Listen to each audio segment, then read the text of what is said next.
আমরা পীর সাহেবের মুরিদ হই, ইমাম সাহেবের মুরিদ হই, মাওলানা সাহেবের মুরিদ হই। এই পৃথিবীতে কিছু শয়তানের মুরিদও আছে, এ কথা আমার না, কোরআন জানিয়েছে।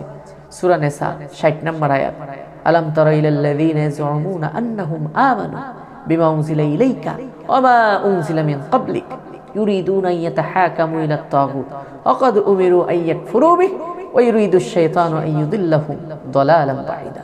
আল্লাহ তাআলা বলছেন, নবী তুমি কি দেখো না ওদেরকে যারা মনে মনে ভাবে আন্নাহুম আমানু বিমা উনজিলা ইলাইকা, তোমার উপরে নাজিল হওয়া কিতাবের উপর ওরা বিশ্বাস করেছে, ঈমান এনেছে, কিন্তু সমাজে, রাষ্ট্রে, ব্যক্তিগত জীবনে প্রত্যেকটা জায়গায় যখন ফায়সালা করে ইউরিদুনা আন ইয়াতাহাকামু ইলাত তাগুত, তখন তারা কোরআনের আইন মানতে চায় না, আল্লাহর আইন মানতে চায় না।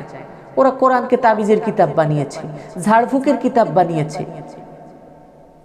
তাবিজ বানাতে সমস্যা নাই, কোরআন দিয়ে ঝাড়ফুঁক করতে সমস্যা নাই, মসজিদে নামাজ কোরআন দিয়ে পড়তে কোনো সমস্যা নাই, মিলাদ পড়তে সমস্যা নাই, মকমলের কাপড় দিয়ে সুন্দর করে গুছিয়ে কোরআন আলমারির মাথার উপরে রেখে দিতে সমস্যা নাই। কিন্তু যখন বলা হয় আসো কোরআন দিয়ে সমাজ পরিচালনা করি, রাষ্ট্র পরিচালনা করি, নিজের জীবন পরিচালনা করি, ইউরিদুনা আন ইয়াতাহাকামু ইলাত তাগুত, তখন তারা কি চায়?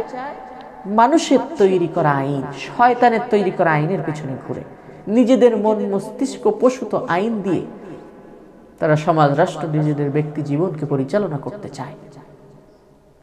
আল্লাহ বলছেন ওয়া ইউরিদুশ শাইতানু আন ইউদিল্লাহুম দালালান বাঈদা। যারা আরবি গ্রামার বুঝেন, এখানে ইউরিদু হচ্ছে ফেলে মুজারি, শয়তান হচ্ছে ফাইল।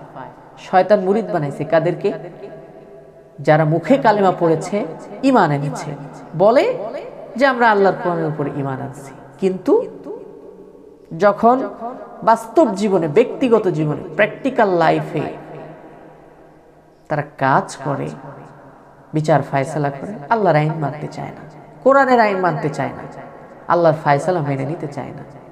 আল্লাহ তাআলা বলছেন ওয়া ইউরিদুশ শাইতানু আন ইউদিল্লাহুম দালালান বাঈদা। ওরা হচ্ছে শয়তানের মুরিদ, শয়তানের মুরিদ, শয়তানের মুরিদ। সূরা নিসার 65-তে আল্লাহ বলছেন ফালা ওয়া রাব্বিক, তোমার রবের কসম, ওরা ঈমানদার হতে পারবে না, লা ইউমিনুন, অতক্ষণ পর্যন্ত, হাত্তা ইউহাক্কিমুকা, যতক্ষণ না জীবনের প্রত্যেকটা ক্ষেত্রে কোরআন এবং তুমি নবী মুহাম্মদ সাল্লাল্লাহু আলাইহি ওয়াসাল্লামকে ফায়সালাকারী হিসেবে না মেনে নিতে পারে। এজন্য কোরআনকে শুধুমাত্র তাবিজের কিতাব নয়, ঝাড়ফুঁকের কিতাব নয়, আপনার জীবনের প্রত্যেকটা ক্ষেত্রে ফায়সালা মানতে হবে কোরআনকে।